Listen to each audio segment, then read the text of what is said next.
Hello and welcome to Shoot the Hostage with me, Dan, and my partner, Sarah. We're a movie podcast who talks about a different film each week based on a theme. We do swear and we do spoil the featured movie, so only ever listen if you've seen the film or you don't care too much about spoilers. If you're a regular listener, you can just skip forward until you hear the intro music because you've heard all of this before. But if you are new to the show and you do enjoy what you hear, there are a couple of things you can do to help support the show. Firstly, make sure that you're subscribed on your podcast player so you get notified when new shows drop on Mondays. You could rate us 5 stars on Spotify, which couldn't be easier. You just hit the star icon below the show's artwork. Or if you have a spare few minutes, we'd love it if you could submit a review wherever you listen.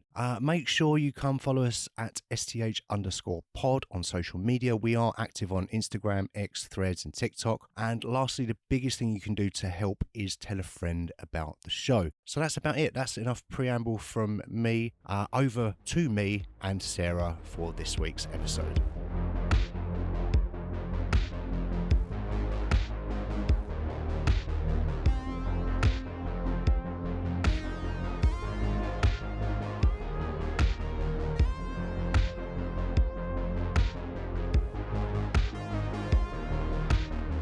So, Dan. Yes. I would like to take you back to the year 1998. Oh, okay. Let me think. Spice Girls are playing on the radio. There's some football event happening, I think. I think I'm wearing a Tommy Hilfiger t-shirt. Almost certainly. Bill Clinton was impeached. Oh, okay. Google launched. Mm. And filmmakers thought that Rufus Sewell was an appropriate leading man. Disagree, do you?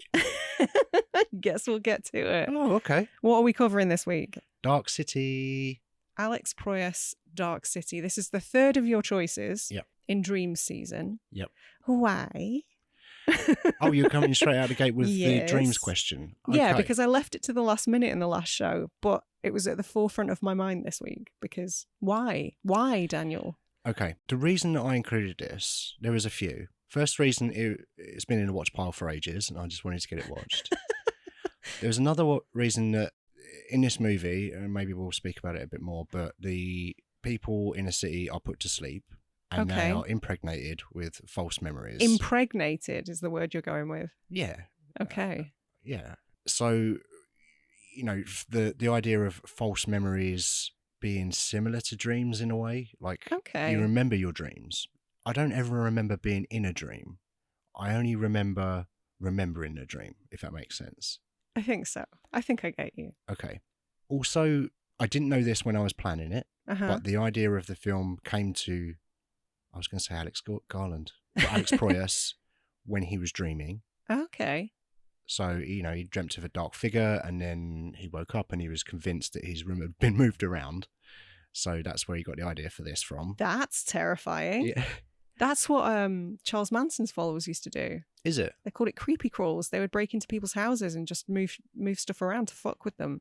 I don't think they ever went to Australia. When I was a teenager, my friends may or may not have gone onto people's front gardens and swapped their plant pots with their neighbours just to fuck with them. So what you're saying is your friends in the Manson family have more in common than you previously thought. Yeah, that's maybe I should edit that out. Cut that out, eh?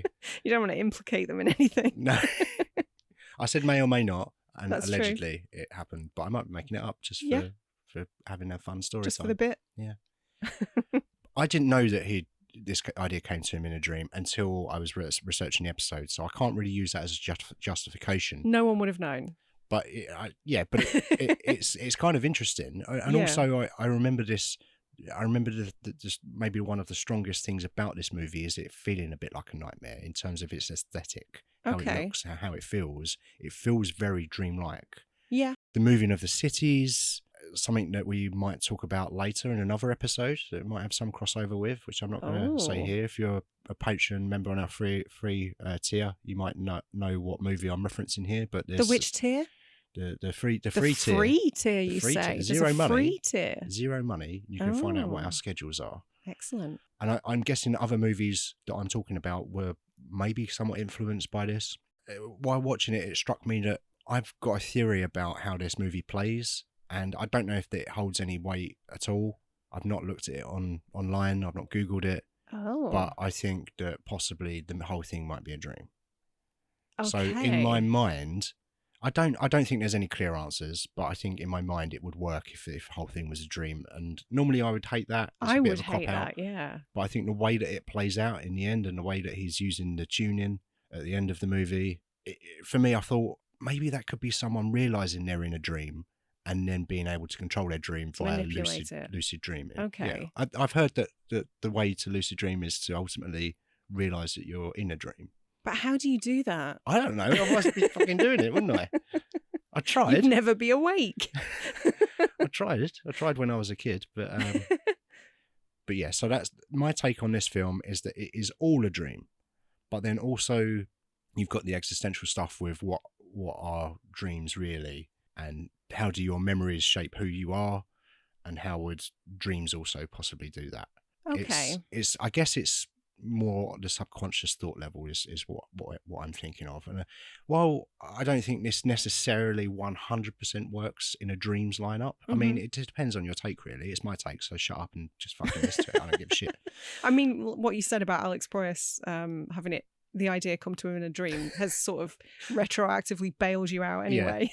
Yeah. But I guess what I'm saying is that, okay, it doesn't outwardly say, look at all of the stuff this has in common with dreams, but then also, you know, just the way that it feels could be. And I don't want to do a movie every single week where it's just about dreams. I know that's the title of the thing, but I do want to come in from a slightly different angle. Okay. We did that last week with Old States, which I would say is arguably less dream than this. Yes, but does also feature William Hurt. Also features William Hurt. And then there's one other movie in this lineup as well, which is, again, not really about dreams, but I'm coming at it from a what are dreams anyway sort of angle, which is a bit more existential leaning, I guess. Do I know which one that is? Well, if you sign up to our Patreon, Sarah, as become a free member, you can look at our lineup and you might be able to figure out what it is. I'll do that immediately after recording. Okay, yeah. So it's in the dream system lineup. Fucking deal with it. I like Dream System. Dream System. Let's go with that. All right. The Dream System.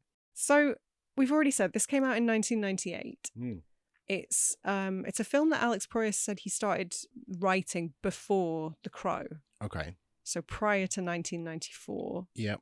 It's something that he'd been sitting with for a while, obviously. Did you see it when it came out? Yeah. 29th of May 1998 in the UK. It should have been 97. It was delayed for 8 or 9 months because of this little movie called Titanic that was out. Right. So it kept getting pushed back like monthly pretty much. Because they were taking up all the screens, or? Yeah, and it was just, everyone was just going to see Titanic. It was still like, after 10 weeks and 15, 20 weeks, whatever, it was still making as much money as it would have. You know, I don't know, that movie was pretty successful. I don't know if you remember. I do remember. I went to see the Silly Boat movie 3 times. Did you? I did. Oh, 9 hours. That's 9 hours, yeah. Wow. I saw it too. I nearly said that's 9 hours of my life I'll never get back, but all hours are hours I'll never get back. Yeah. That's how time works. You sunk 9 hours into that.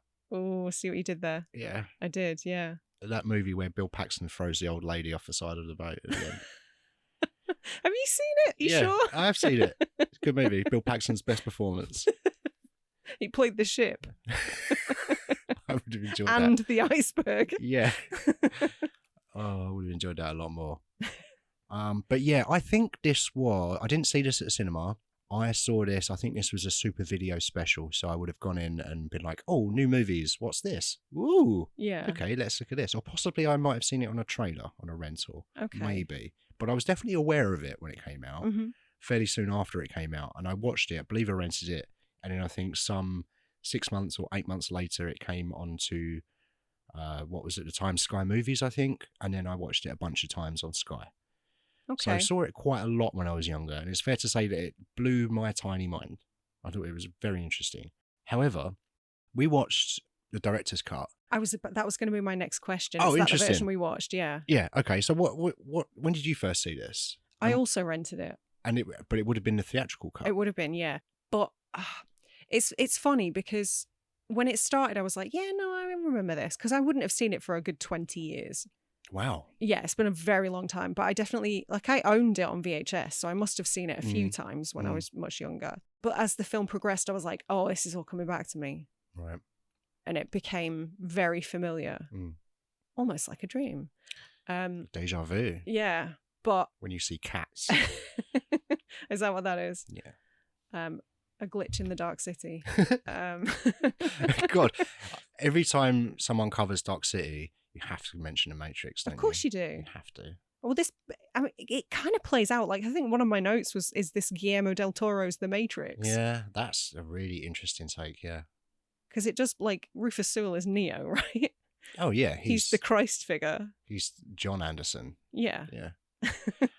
But yeah, so I must have seen it a few times, but it's been long enough that I don't remember what's changed between the theatrical and the director's cut. Well, I knew that... I was quite surprised, actually, that we were going to get to see the director's cut. And happy, because I'm pretty sure I would have only have seen ever have seen a theatrical cut. Yeah.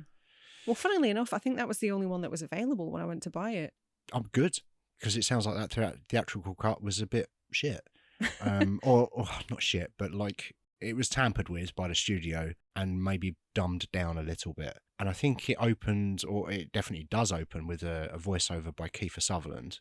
Oh, yeah. Which explains to you what's going to happen in the movie. Which Proyas didn't want, did he? Correct. Right. And he removed that as part of his director's cut he released some years later. So it's curious, because I must only have ever seen the theatrical cut, and I still loved that, and I was still surprised by the ending, so I can only assume that I didn't really understand the voiceover at the start, on account of being a 14-year-old boy who was probably just coming back from seeing Armageddon for the 4th time at cinema. More preoccupied with people's plant pots.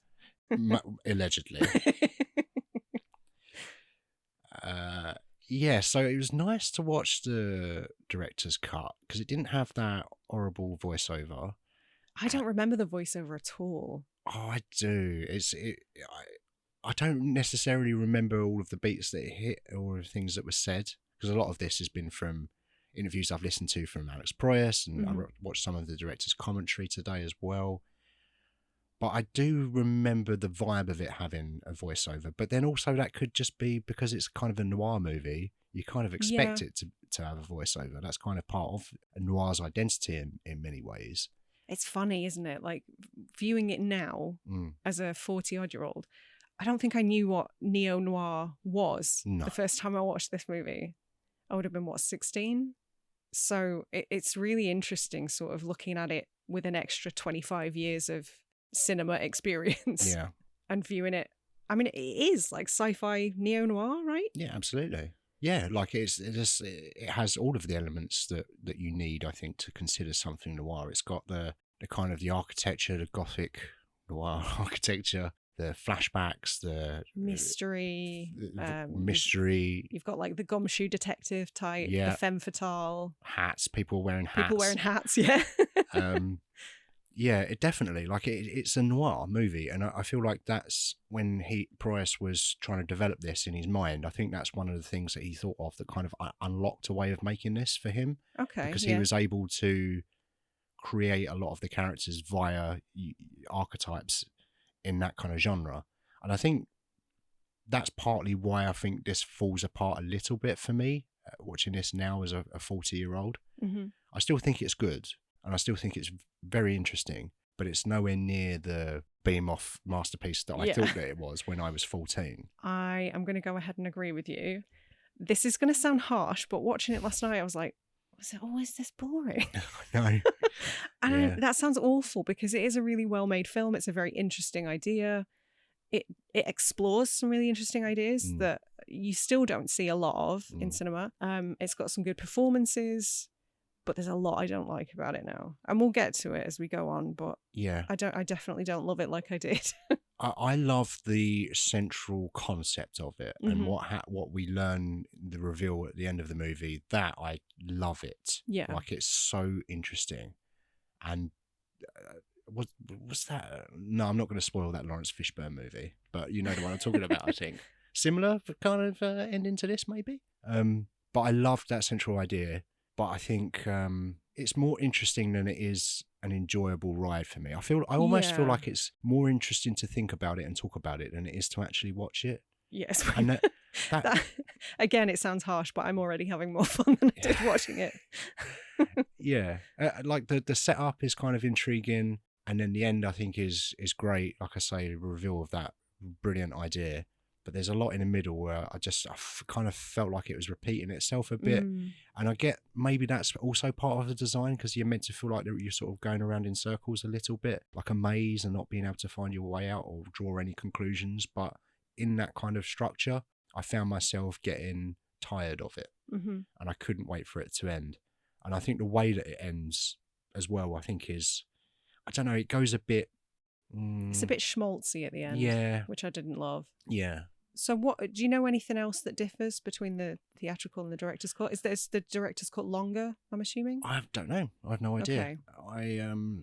I think... They usually are, which is why I made that assumption, but... Maybe it is. Yeah, I really don't know. I haven't done much digging into that. I know that the voiceover was definitely the main thing, and that sort of is peppered throughout the film.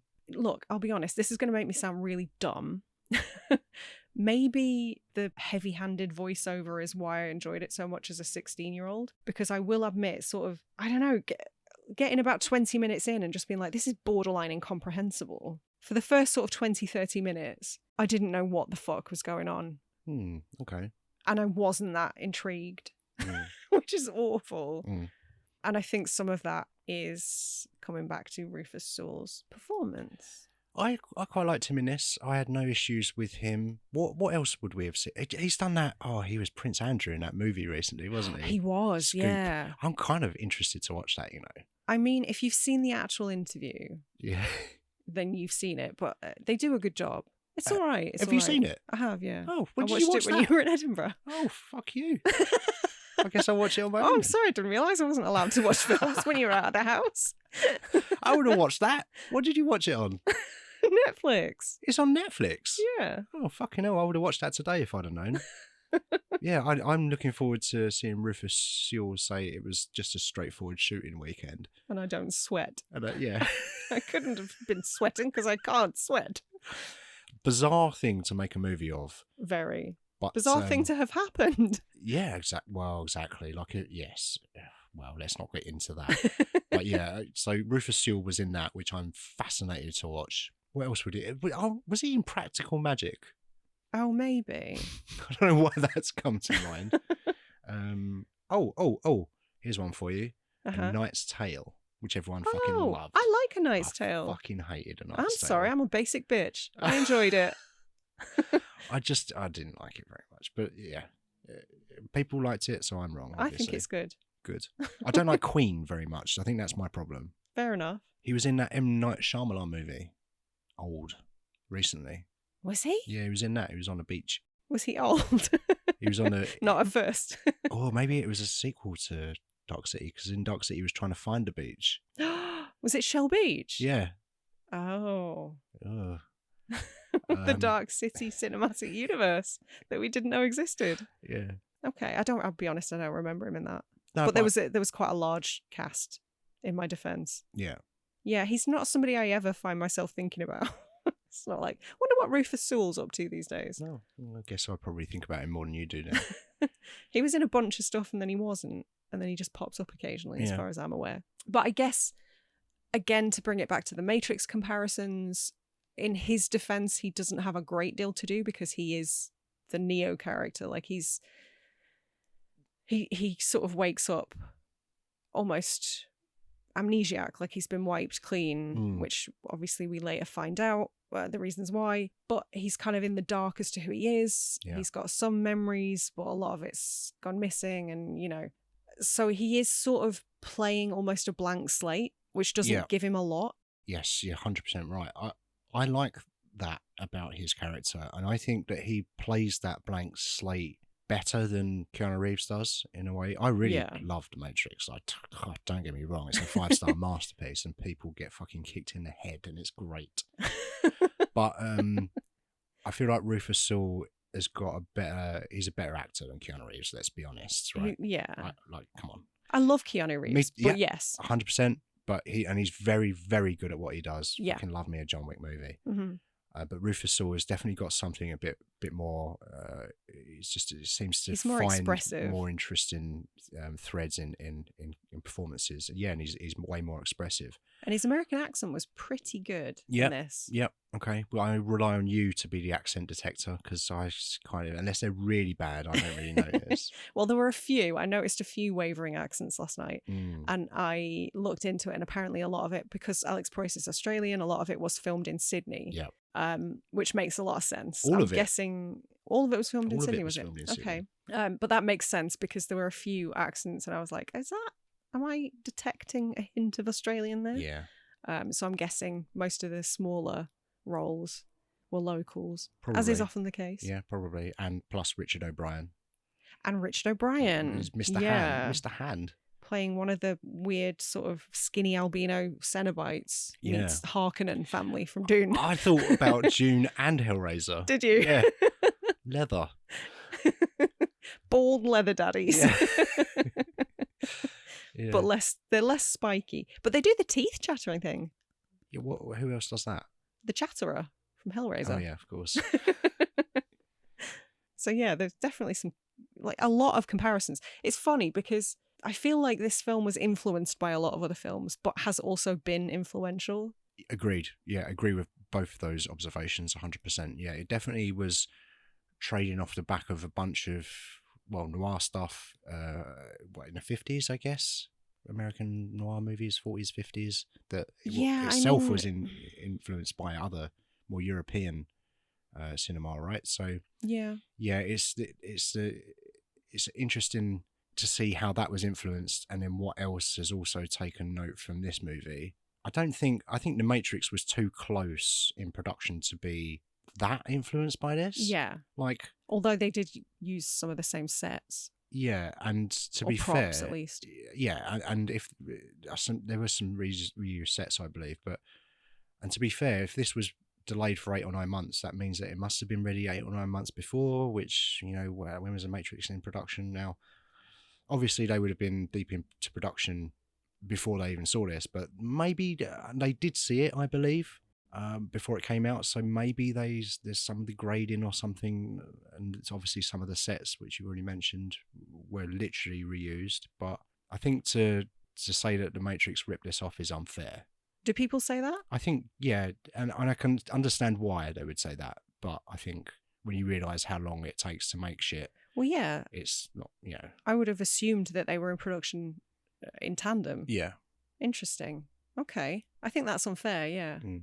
I don't know. Everything about the late 90s was a bit sort of cyberpunk. The late 90s was kind of obsessed with cyberpunk. It was, yeah. The only one I can think of is Johnny Mnemonic for some reason, which is another Keanu Reeves movie. Loads of stuff.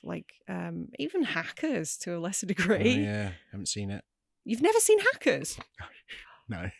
I know what I'm choosing for my film night this week. No. You shouldn't have said that. Oh, Hack the Planet. I have seen it. It's too late. It's too late. Fisher Stevens not doing brownface. But this even gives me shades of Memento. Yes. To some degree. That's a really good shout, actually. Yes, because he also has amnesia and doesn't know who he is. Trying to piece together the information. That's very interesting, yeah. And may or may not have done a murder or two. Yeah.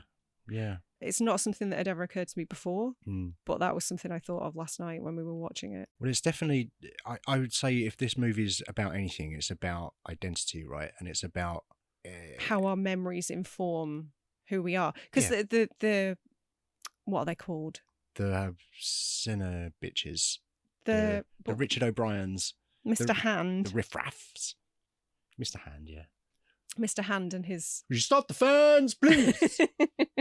And his pale cohorts, whoever they are, they're obsessed with sort of figuring out what makes humans human. What is a human soul in an attempt to prop up their dying species. Yeah, because they share a consciousness, or at least memories, by the sounds of it. 3 films on the trot that's dealt with the collective unconscious. Yeah. So it is linked to everything else, is what you're saying. Yeah. All films have a collective unconscious too, apparently. Yeah. How weird. But yeah, I don't fully grasp exactly what they're doing. And again, maybe I'm just dumb. Well, I think it's not really explained very well, and that's maybe another, like, I would like to know a bit more, but I guess ultimately what Proyas is saying is that it doesn't matter because he's just using it as a way to explore how the memories would shape someone's identity. But the baddie's plan is we share a collective unconscious, Mm-hmm. and we think it's shit. So we're gonna prod and stick things in humans and play around with them, fuck with them a bit, and just see if we can try and get that thing for ourselves. Okay. An identity. What is it they say? But I thought they were like, I thought the species was dying. Well, there's that too. But I think isn't it dying because they can't have individual experience, or there's some? Are they bored? Are they dying of boredom? Like a bit like us watching this movie. No, I'm not sure exactly why they're dying, but I think that's got something to do with it. Like, it's a very loose, this experiment will help us in our in our quest to extend our lives.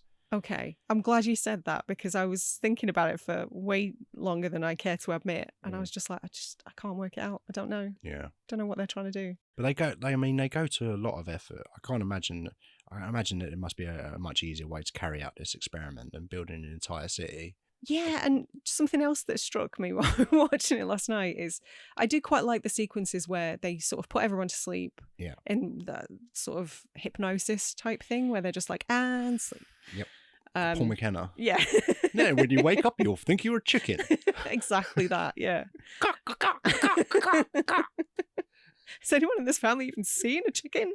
I did like those sequences where they put everyone to sleep and the city was morphing itself and changing, buildings were springing up from nowhere, and I thought that was really cool.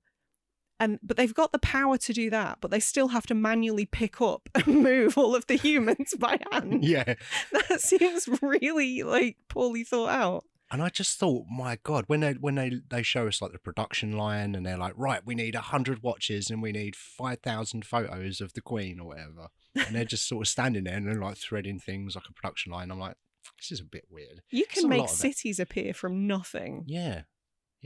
I mean, you are not utilizing your powers. I would also say that a civilization or species that's as advanced as that has definitely developed computing power, and then just fucking put it all in a machine, man. Yeah. Simulation theory. Which I would say this movie has definitely got something in common with. Basically is, isn't it? Yeah. Along with other things. So something I really want to think at... excuse me? You want to think at me? I want to do a think at you. Oh. No, something I want to talk about is when I was reading the trivia, I saw something that talked about last Thursdayism. It said this film was an example of last Thursdayism, which was credited to Bertrand Russell. Oh, Bertrand. I like Bertrand. Unless he's a Nazi, and then I don't like. You know, you can edit that out, right? Yeah. You don't have to say the Nazi. I'm just so nervous now about saying I like anybody because you don't know what's going to happen. Just everyone's awful. Yeah. Just start from there. But the more digging I did, it seemed to be that last Thursdayism is kind of the antithesis of what this film is sort of saying. Yeah. And Bertrand Russell was kind of an opponent of the omphalos hypothesis, which I believe was originally put out by Philip Henry Gossi. And that last Thursdayism is kind of a derogatory term that people who poo-pooed that idea called it. Right. So the omphalos hypothesis is basically an attempt to reconcile the evidence of the Earth being billions of years old. Obviously, there's all this scientific evidence, trying to reconcile that with the literal interpretation from the book of Genesis and the Bible, which talks about the 7 days, the 6 days of creation, and then the one lazy day that he had when he put his feet up on Sunday. Yeah, well, fucking Telly Addicts is on. He's got to watch Gogglebox, hasn't he? But obviously that's the literal interpretation states that the Earth is only a few thousand years old. Yeah. I.e. a creator planted evidence. Yeah. Like the divine creator planted evidence to make the planet appear much older than it is. Yeah. And so last Thursdayism is sort of the naysayers of that theory, of that hypothesis, kind of saying, well, you know, you might as well say that the Earth was created last Thursday then. Yeah. I don't know. It's very complicated at its core, but it was an interesting read, especially with this film in mind. Is that something you'd heard of before?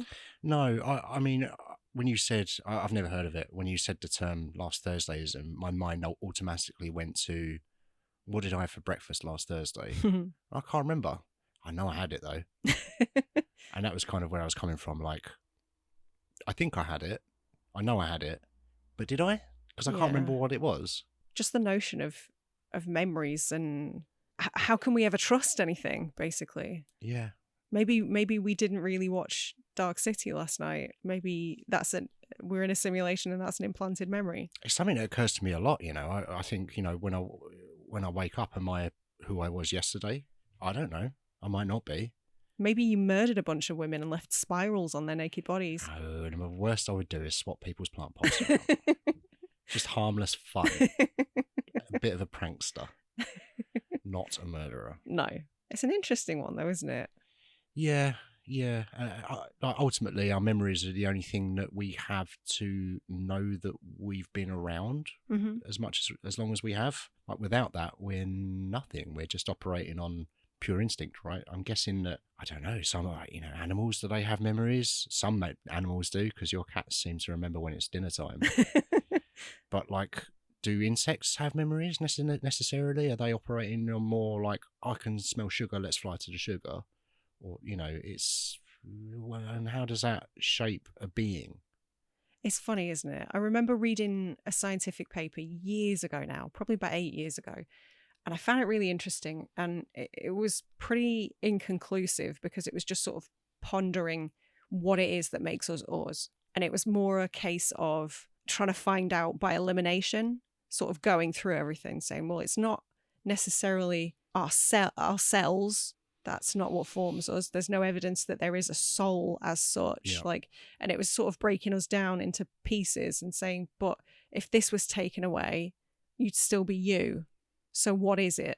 Yeah. And that was kind of much the same as this, I guess. That's definitely what this film was trying to get at, right? Because they were going to try and make Rufus Sewell, John's character, think that he was a murderer. Yeah. And they didn't succeed in impregnating him with the memories, did they? Mm-mm. But I guess they wanted to make him think he was a murderer and see what he would do. Would he act like a murderer? Would he, or, you know, we never got to find out because they didn't do it. It might have been more interesting if they had been successful and he chose not to do it. I think we do find out immediately. Yeah. Because the first time we see him, he wakes up in a bathtub with no memories, gets up, gets dressed, knocks over a fish tank. Yeah. But he picks up the fish and puts it in the bath because he's not a murderer. See, we know he's a good guy because I know that in Total Recall, Ronnie Cox kicks the fish tank and he doesn't pick up the fish because he's a bad guy. What a wanker. He's a wanker. Yeah, he fucking just colonised Mars and didn't give any of it to the mutants. Whereas John Murdoch, good guy. Good guy. Saves fish. And you're right. Straight away, he's saving the fish. And it's like, I don't know. For me, I was like, it would have been more interesting, I think, had we not known quite the way he was going to go. If we were sort of in the dark as he is. Yeah. I think so. For me, it would have been more interesting not knowing how this character is going to turn out. But him saving that fish, ultimately, you're like, yeah, okay, well, he's whatever we think. His instinct is to do the right thing. Yeah, whatever information we're presented with, we know that he is the good guy because he saved that fish earlier, remember? And I didn't love that. It would have been more interesting for him not to do that and us to be questioning whether or not he was a good guy or a bad guy. And I think as well, in an original, like an early version of this, I don't know if it was written or if it's draft or whatever, but I think Proyas had a more bleak ending outlined for this at some point. Okay. Where he would have been maybe murdering people. I might have liked that more. I think I agree with you, you know. But then I always tend to opt for the darker ending. Yeah. I think it's more interesting. But I think the darker endings, for me, they stick with me a bit longer. Yeah. And I sort of think about them a bit more. Whereas an ending like this... Everything's tied up in a neat little bow and it's all very twee. Yeah. I mean, there's still an element of, look, we're still on a space city. Flat Earth. Yeah, yeah, exactly. This has got so much in common with like conspiracy theories. Like the Matrix, everyone still bangs on about, oh, you got to take the red pill, got to take the red pill, haven't you? And but I think this as well, like has got a lot to answer for in terms of conspiracy theories, Quanons and Quanon. I think the ending of this movie is a little bit too neat and a little bit Hollywood for me to be. This is a kind of a cult favorite of mine. I still really like it, but I don't love it like I thought I did. Do you think that's something else that the studio stepped in? I'm not made him change? I'm not sure on that. Possibly. I know it obviously went through a few different versions in his head, and then he met once he made The Crow, and The Crow was an enormous success. He kind of could do a few different things, and he chose to sort of get this idea going. And he must have met a few people along the lines. I think that Warner Brothers did ask for someone to come on board to help him with the script, and he'd met David S. Goyer, who at that point had written Blade, and Proyas read Blade and was like, "Yep, great. He's the guy." Love the bit when you say that ice motherfuckers always trying to ice skate uphill. Brilliant line, which might have been improvised by Wesley Snipes actually. But yeah, so he read that and was like, yeah, okay, if we're going to bring someone on, I think maybe the additional writer maybe have been forced upon him. Right. Okay. I don't know. He might have been fine with it. I don't know if it's reluctance or whatever, but yeah, he ended up working with David S. Goyer on this. I do know that early feedback from initial audiences was to dumb it down, which explains Gods of Egypt. He obviously took that forward to the rest of his career with him. Is that bad? It's terrible. I hated it. I hated knowing though, but you quite like that. Yeah, I liked it at the time, but I maybe I need to revisit that one. I would like to revisit that one actually. I'm quite looking forward to it, and I'm very curious about watching Gods of Egypt. It's definitely one of those where I see the trailer, I'm like, what? This looks kind of interesting. Might have fun with this. Don't be tricked. Yeah. But he hasn't done much really, has he? Considering. Not a huge He was amount. off to the races with The Crow, and everybody loved that movie. And The Crow did pretty well, yeah. It did. Well enough for a handful of sequels and now a remake. Yeah, well, quite a few more sequels than I realised actually. And I think David S. Goyer had also written on one of the sequels, probably the first sequel. Is the Crow got a sequel called The Crow 2? Yes. So yeah, he'd written on that. He'd written on that, I believe. City of Angels, maybe it's called. Oh yeah, okay. Furlong's in one as well, isn't he? Oh, that's not a good one. I haven't seen any of the sequels. I don't think I've only seen the first one. They're not great. Yeah. Well, we got this remake to look forward to, as you mentioned, which is why this episode's coming out this week actually to coincide with the Crow remake that we saw the trailer for the other day, and it looks a bit shit. It doesn't look great, does it? I do say so myself. Considering we watched the original Crow last week, which was second time for you? Yeah, I think so. I saw it when it came out onto Sky Movies. It must have been about 95. Okay. And I bring that up because it is relevant, because apparently Alex Proyas did recycle a lot of the aesthetics for Dark City off the back of The Crow. Like, he really was sort of honing that kind of city at night feel. Yeah. And he enjoyed it so much that he carried that over into Dark City. And I think a lot of the technique used in The Crow as well, because it was quite a low budget movie, were quite creative in the way that they created their sets. I believe there was a lot of miniatures that kind of doubled up as different cities or streets or whatever, so they were able to move things around and change them. And that obviously would have influenced this movie, because the cities literally change, and the way that the sets were built and stuff. I mean, one thing I'll say about this movie is I do think it looks incredible for 25 million quid in 1998, which is not a lot of money for this movie, for what they're trying to do. Did it? Right. So I read somewhere, and I don't know how accurate this is, that some of the effects work was a little bit polished for the director's cut. Oh, I've not heard this. Possibly. Again, do not take my word for that. It was just something I read today. I mean, look at George Lucas, still tinkering pissing about with Star Wars 1. Yeah. I don't know how I feel about that, because it sort of makes it difficult to appraise the film as it was the first time I saw it. Okay. Like, how were the effects if they've been tinkered with and improved? Well, I have less of a problem with that, personally. But we're sort of judging it on the 25 million budget, and if they've put more money into it since, then... Yeah, that's fair. That's fair. But even if you add another 5 million on, I still think what they achieved, the look of this, the fact that it was all set work, it was all in a building, a factory building or whatever.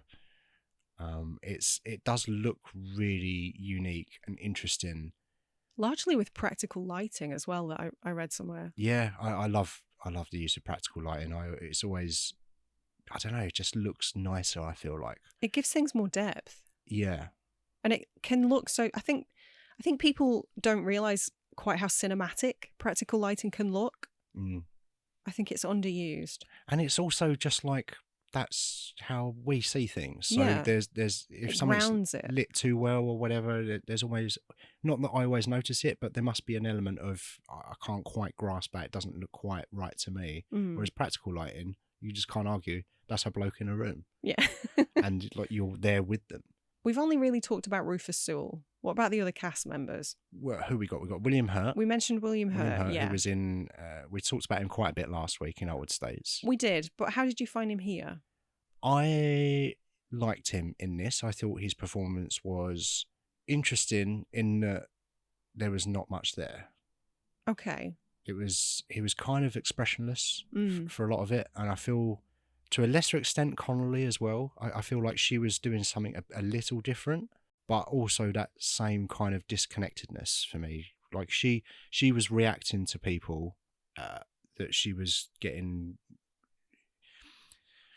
It's weird, isn't it? Because you're talking about memories. So what she remembers about Rufus Sewell's character is not what Rufus Sewell remembers. So he's walking about doing his thing, and she's looking at him going, that doesn't look like my Rufus Sewell. Yeah. So how is she acting like? And Bruce spoke about this in the commentary as well, the half an hour that I watched, about how her reacting to his actions are affected by what he's doing.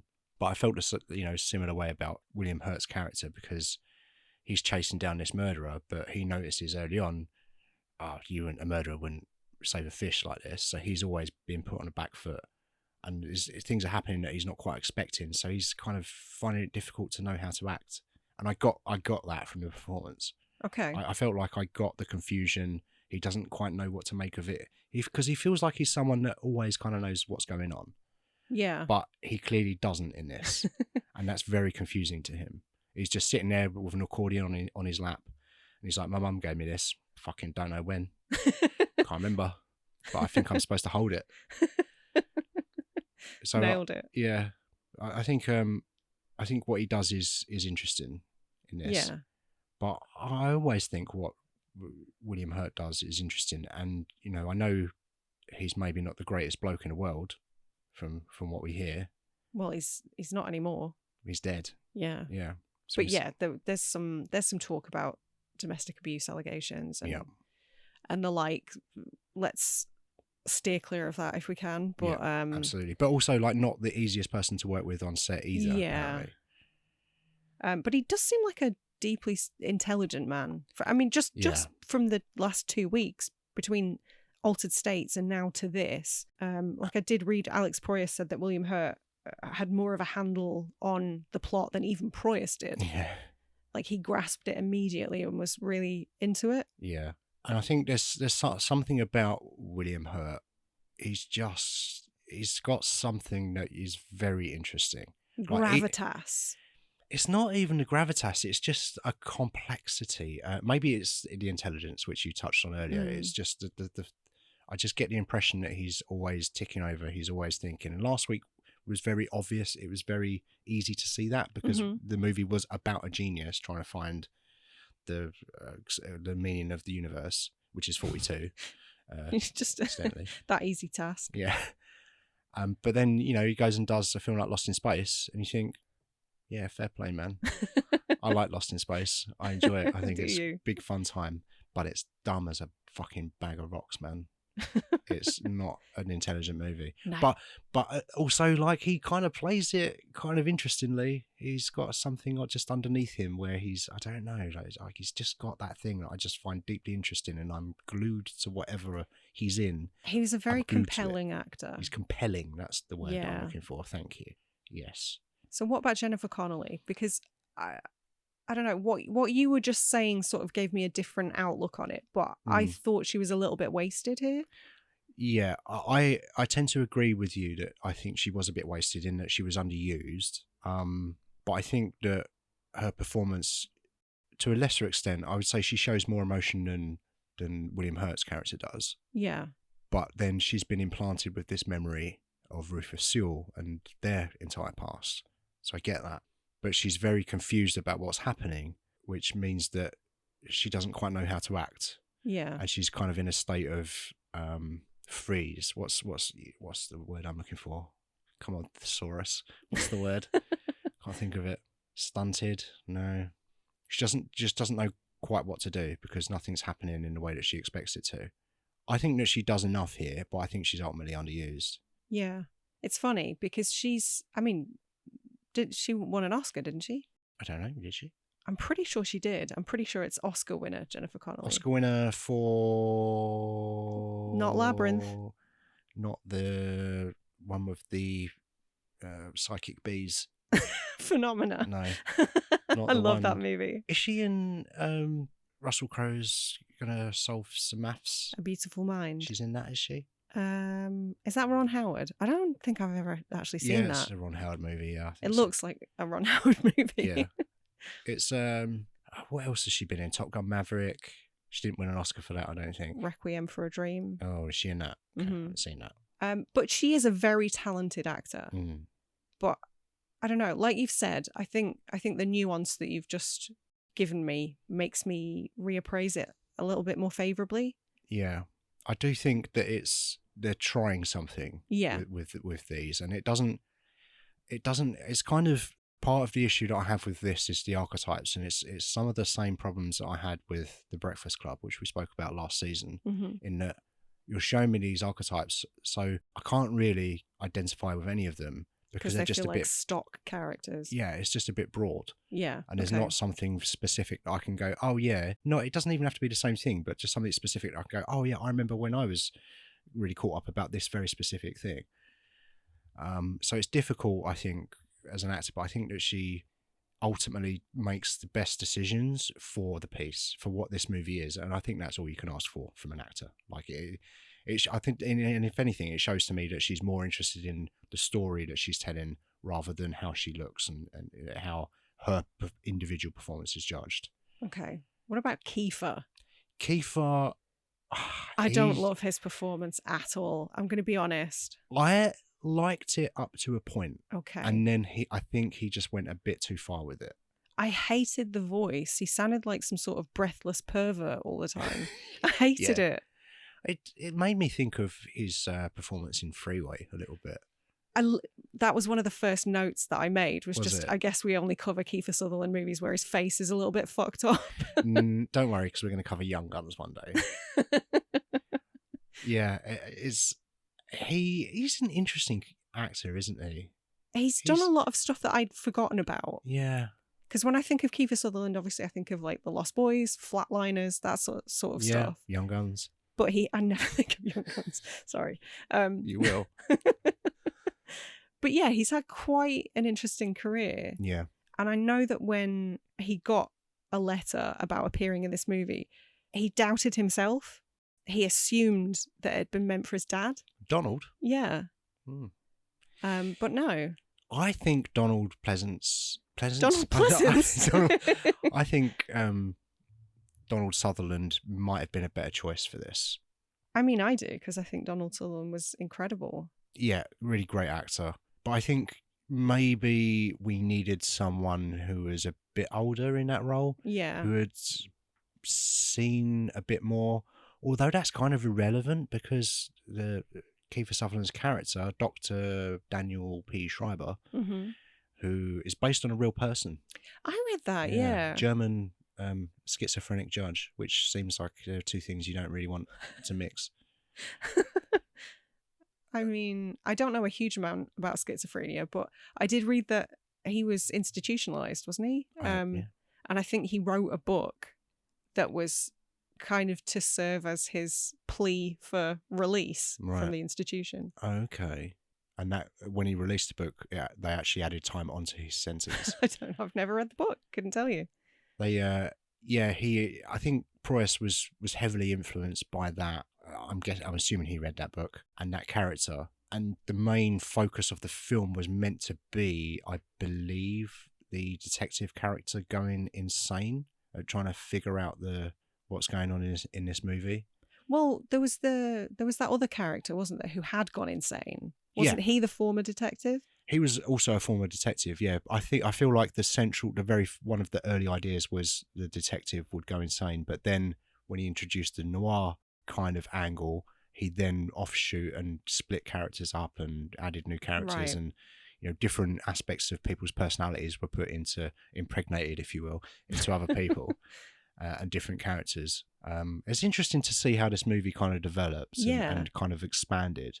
And the fact that it was kind of in the works for such a long time as well, because I obviously, not to keep ragging on Rufus Sewell, he was fine. I think he was good in this.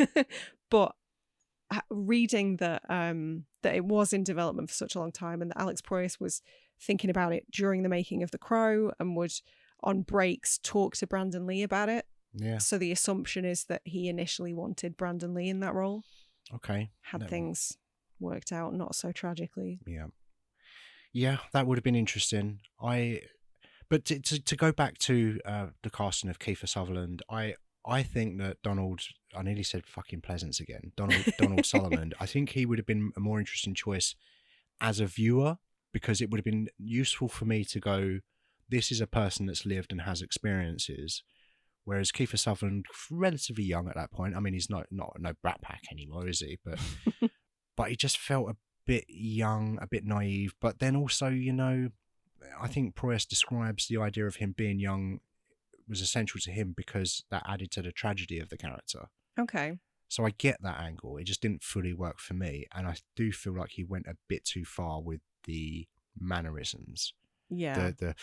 The breathing and talking very quickly and that kind of the way that he delivers his performance, I think is good. It sounded like he was working up to make a dirty phone call all the time. It drove me mad. Yeah, that's really good. I like that. But it just goes a bit too far with it. And then, but, I feel like maybe we could have shaved 10 minutes off this film if he'd have just got a sentence out. and then they made me inject myself in the face with false memories. Oh my God. Yeah, it went on a bit too long. It was a bit too much in the end. Although, kind of in keeping with Richard O'Brien's performance, which was equally hammy. Yeah, and I would love to see what didn't make it into the final cut of this, because I had heard that Richard O'Brien had found it a bit of a struggle to try not to inject some personality into his performance. And fucking, Richard O'Brien, man. Like, I grew up with him in Crystal Maze. Yeah, exactly. Whereas, to the Aztec Zone. They were just trying to find the beach zone this whole time. Yeah, the Shell Beach Zone. He's always a larger than life character. So to see him in this, where he's a bit hammy, but he's not like a Richard more O'Brien subdued hammy. version than we're used to seeing. I enjoyed it, but I would love to see a version with all of that stuff left in, where he's just going ape shit, bat shit with playing some the of harmonica. These lines. Yeah, yeah. The ending should have just been Rufus Sewell trading 5 crystals for 30 seconds in a dome. We're in 25 seconds in a dome. Coming away with a paperweight. Yeah. Each crystal was 5 seconds in a dome? I think so. And then at the end, like you say, you either win a paperweight or a helicopter tour. And you don't even get to keep the shell suits. You don't? Nah, you never did. Oh, what a fucking rip-off. Yeah. After all that. But I'm guessing that Alex Proyas one day saw the Crystal Maze and was like, I need that guy. Oh, you think it was the Crystal Maze, not Rocky Horror? Yeah. He's my guy. He's great. I enjoyed him in this. I fucking love him in the Crystal Maze. a national treasure. Very much so. Yeah, and I wish that he'd have done more stuff because I haven't seen Rocky Horror Picture Show. I'm sure it's great, but for me, it's The Crystal Maze and Dark City. Yeah, for Richard O'Brien. He did something called The Ink Thief. You ever heard of this? I've heard of it. I've never seen it. I heard somewhere on some podcast say that Alex Proyas had in fact not seen The Crystal Maze. He'd watched this program called The Ink Thief with Richard O'Brien in it, and that's who he wanted in this movie. And he based everyone, the look of all of the strangers in this movie on that Richard O'Brien character, and that's how everything got developed. That's a weird coincidence, because another film that this makes me think of that came way later but maybe took some influence from it is Ink, that indie film by Jamie Winans, which if you haven't seen it, oh my god, immediately seek it out. It takes a bit of work to get into, but it's very rewarding, and they do a lot with almost no money. Yeah, they do. But I'd be surprised if there wasn't some influence taken from Dark City. Yeah, I'm sure. And I think I could have made that work in this season as well, you know. Yeah. Definitely. Why didn't you? Because it's my season and I fucking choose a movie. You can put it in a season. I don't know what season you would put it in, but I'll have a think. Yeah, I'm sure you'll get it in somehow. Something to do with liminal spaces. Maybe. Liminal space movies. Is Speed a liminal space movie? No. Okay. That might be the best thing you've ever asked me. Is Speed a liminal space movie? Come True is a liminal space movie that we spoke about a few weeks ago. Yeah. I mean, that's about it as far as the cast goes, right? Apart from Melissa George, who's exclusively in films where it's only night. Well, Triangle, it's not night. All right, I was making a joke. It's about 30 days. 30 days of shite. Yeah. Yeah, 30 Days of Night. Well, they're the only other two Melissa George films that I can name. She was also in Home and Away, I believe. Oh, all right. Because she's Australian. Yeah. It's either Home and Away or Neighbours, right? All of them. Yeah. It's a rite of passage. Closer each day. Home and Away. How can you be closer each day, home and away? I don't know. Is that what they say? They do say closer each day. I'm taking your word for it. Who knows? Something else that I noticed that I wanted to talk about, and again might make me sound dumb. I'm not coming across very well this episode. The contraption that they have, where Richard O'Brien's strapped in it at one point, and his arms and legs are splayed. The gyroscope thing. Yeah, the circle. Yeah. And his arms and legs are splayed. And then later on, Rufus Sewell's in it, right? Yeah. And I couldn't remember what it was called for the life of me. So I spent a while on Google just going, circle with man spread-eagled in it. And I got some very unusual hits. Was that on the dark web you did that? I don't care to talk about it ever again. But I did, I got it. It's Da Vinci's Perfect Man, the Vitruvian Man, which symbolises balance and harmony in the human body and was part of the High Renaissance period. And it also sort of links to architecture. Okay. Because the principle of it was that the arms and legs are sort of mathematically in keeping with the human body. It's all in harmony. And that was sort of used in architecture.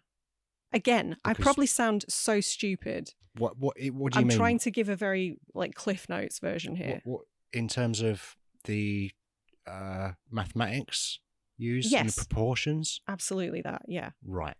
So the Vitruvian Man has mainly an architectural theoretical meaning. The drawing illustrates the ancient insight that the dimensions of the individual limbs of a human being follow mathematical laws. Therefore, buildings erected by humans should also be as well proportioned and well thought out as humans themselves. Right, okay. Yeah, that's interesting. So I figured that had to be relevant because that's immediately where my brain went when they were in that circular thing. Oh, don't they put that thing on spaceships as well and send them out into space so that when aliens find it, they can go, they look like that? Do they? Yeah, I believe so. Oh. Is Da Vinci still getting royalties? Yeah, I think so, yeah. He's got to pay for hearing aids, isn't he? Is he the one who cut off his ear? No, I'm thinking of Van Gogh. Yeah. Joe didn't work at all, did it? So you said you put on the commentary. Was there just the one commentary on this DVD, or was there more than one? There were 3 to choose from. I read that Roger Ebert recorded. Is that on there? Yep. Oh, I'm so gutted I didn't get a chance to listen to it. Because unlike most of the films that we cover, Roger Ebert loved this. He did. He loved this. He really championed it when it came out. He was a big fan of it, and I think he was quite helpful in getting the director's cut made as well. Okay. And he, obviously, as you mentioned, he did a commentary for it. There are 3 on here. I think it was Alex Proyas, Roger Ebert, and I think maybe David S. Goyer and Lem Dobbs, the other writer on this, did the other third commentary. Did you know that the motel room that John wakes up in was room 614? Oh, this is something that Ebert mentioned on the commentary, apparently. Oh, did he? Yeah. Okay, so apparently it relates to biblical text. Yeah. So John chapter 6, verse 14 is, when the people saw the sign he had done, they said, "This is truly the prophet, the one who is come unto the world." Yeah, so he's Neo. So he's Neo. He's Alex Murphy. Yeah. Yeah. Apparently a complete accident. Was it? So the story goes, yeah. Oh. But Roger Ebert did point that out on the commentary as well. Is this like when Adam Green made Digging Up the Marrow and named the main character Dr. Decker, and when he was questioned about the Nightbreed connection, said it hadn't even crossed his mind? One of those coincidences. Maybe, yeah, possibly. But I feel like, no, if I had come up with that idea, I'd have been like, yeah, of course. Yeah. I intended that. So it makes me think that, yeah, it must have been an accident, because you would absolutely take that credit if you could, wouldn't you? I would, yeah. Yeah. Did you also know that an earlier version of the script had Kiefer Sutherland's character being skinned alive at the end? Now, we've already mentioned Hellraiser, but that, the event horizon of it all, I would have loved that. I love that ending. Right? Yeah. I don't know why or under what circumstances. I guess as punishment for having, to use your word, impregnated with Rufus Sewell with the wrong memories. Yeah, that would have been nice, actually, because he doesn't really get any comeuppance, because I don't, for some reason, the aliens need him to put injections in people. I guess Why? so. Why? I don't know. It doesn't fully work.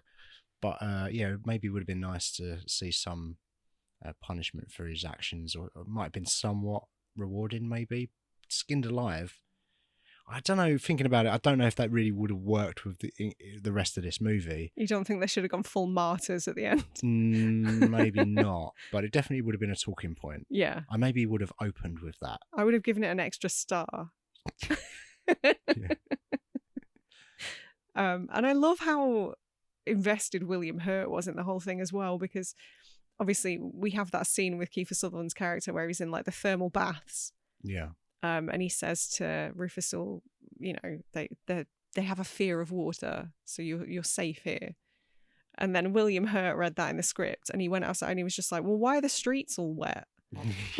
And Alex Proyas just went, because it looked cool, all right? Yeah. I don't know. Do you what are they?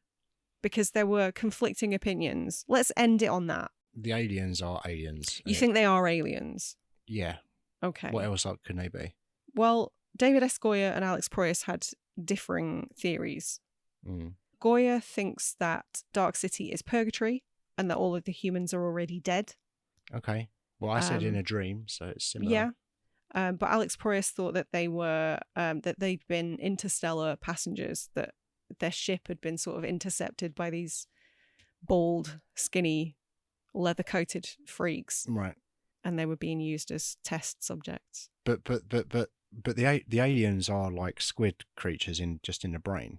Yeah. And they inhabit the corpses of humans. Oh, could they be a future version of humanity? Like millions of years have gone by and they've developed into squids? Maybe. We've turned into squids. You think that's where we're headed? Undoubtedly. Evolution is going to take us full H.P. Lovecraft. I think it's inevitable. Oh, okay. That's a different conversation. Mm.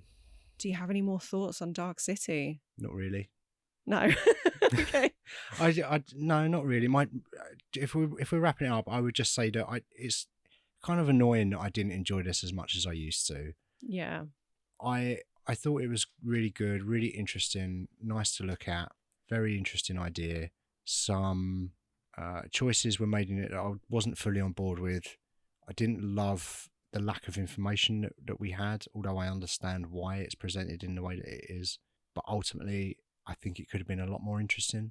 And Alex Proyas actually jokes on an interview that I watched with him today. He says, yeah, I should have had Kung Fu in my movie. And I understand what he's saying, and I can't disagree with that. As an action guy, for me, Where was the bullet time? The Matrix is a perfect movie because you've got the philosophy, you've got all of that thinky type stuff, plus people getting kicked in the face. Yeah, and the slow-mo stuff and the banging soundtrack. Yeah. Like that for me is how you do that type of movie. Not to say that you can't have another take on it, but this just feels lacking in something for me. And it's that part in the middle where I'm just kind of like getting a bit sick of this maze. Like, oh, not the first maze movie that Jennifer Connelly's ever done. I think the rat maze might have given her PTSD. There's a baby in the middle of that. He's doing a magic dance. Where's David Bowie? Oh. Yeah. I still think this movie's good. Don't get me wrong, but it's just not the monolith that I thought it was when I was a teenager. What about you? I've got to say, I'm in complete agreement. I bought this last year because I hadn't seen it in such a long time, and I was like, oh, I really fancy watching Dark City again. I used to love that when I was a teenager. And I did come away pretty disappointed last night, I'll be honest. I found it quite dull. Yeah. As you've already said, quite repetitive. But at the heart of it, I think there are some brilliant ideas there. Yeah. Some really interesting stuff, some interesting performances, some interesting choices, some cool stylistic choices. But it's lacking something. It's like I think it's more interesting to think about and talk about than it is necessarily to. I feel like you and I are going to have maybe conversations where we'll reference this conversation. Yeah. And we'll think about Dark City, but I'm not sure I'm ever going to be in a hurry to watch it again. Same. But I'm glad that we have, and I'm glad that we've chosen to cover it. And maybe we won't remember. Maybe we'll have been reset. Maybe this podcast doesn't exist. Yeah, maybe. But I struggle to think what other Alex Proyas movie we would cover. I mean, obviously that you would say The Crow. Yeah, yeah, I'm in complete agreement. So what are we doing next week? So next week we are actually covering a movie that is about dreams. Oh, good. Is about dreaming. Excellent. And it's got Nicolas Cage in it. Oh, I know what this is. It's the big suit one. Where he's wearing a big suit. The talking head suit. Yeah. It's Dream Scenario. It's a new movie. So yeah. Great. Can't wait.